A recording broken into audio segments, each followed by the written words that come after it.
राहुल गांधी ने विदेशी धरती से एक बार फिर कुछ ऐसा कह दिया कि बीजेपी में ऊपर से नीचे तक आग लगी।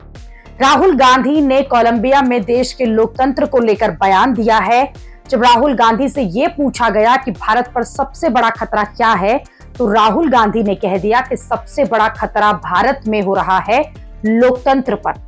हमने है क्योंकि भारत में कई धर्म, परंपराएं और भाषाएं हैं।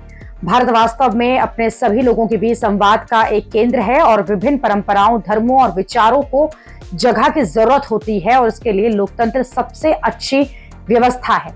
लेकिन अभी भारत की लोकतांत्रिक व्यवस्था पर बड़ा हमला हो रहा है, इसलिए ये एक खतरा है। राहुल गांधी ने कहा कि भारत की डेमोक्रेसी पर हमला भारत के लिए खतरा है और अभी भारत के कई तरह के हिस्सों में ऐसा हो रहा है। हम चाइना की तरह लोगों की आवाज को दबा नहीं सकते। राहुल गांधी ने विदेश में बैठे आरएसएस पर भी निशाना साधा।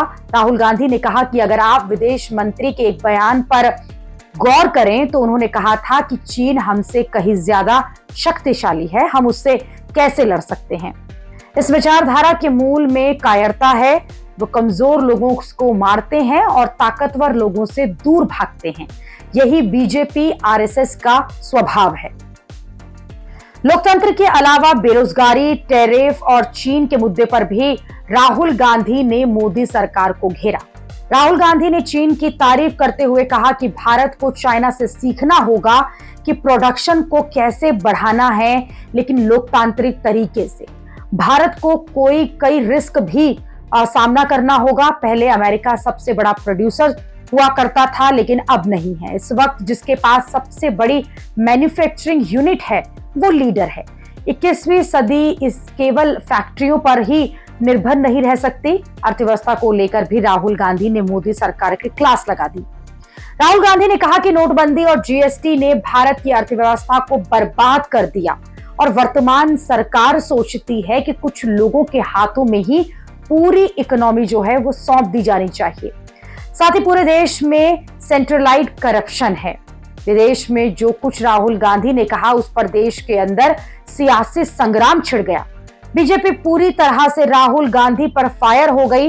बीजेपी के प्रवक्ता शहजाद पूनावाला ने कहा कि Rahul Gandhi leader of propaganda हैं। 140 साल पुरानी पार्टी एक ब्रिटिश ऑफिसर एलन ऑक्टेवियम ह्यूम के द्वारा स्थापित पार्टी, जिसके पहले 25 साल में अनेक ब्रिटिश सेक्रेटरी अध्यक्ष रहे और 100 साल से जिसका एक ही परिवार का उस पर वर्चस्व है।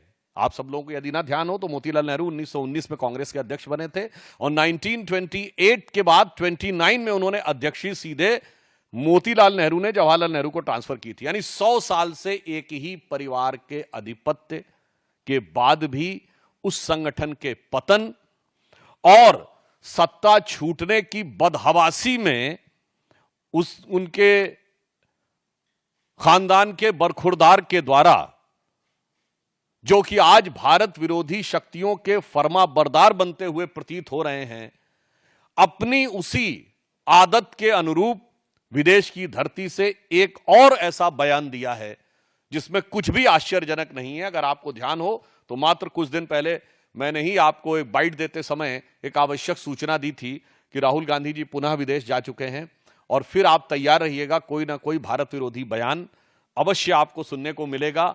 अगर सीधे दरवाजे से नहीं तो पिछले दरवाजे से और खिड़की से नहीं तो रोशनदान से मिलेगा। इसलिए आप लोग चारों तरफ से सतर्क रहिएगा।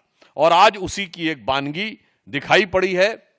ये दो अंतर देश की जनता के सामने स्पष्ट हैं कि कौन भारत के हित में और कौन भारत विरोधी शक्तियों का जाने में चाहे अनजाने में एक टूल बनता चला जा रहा है।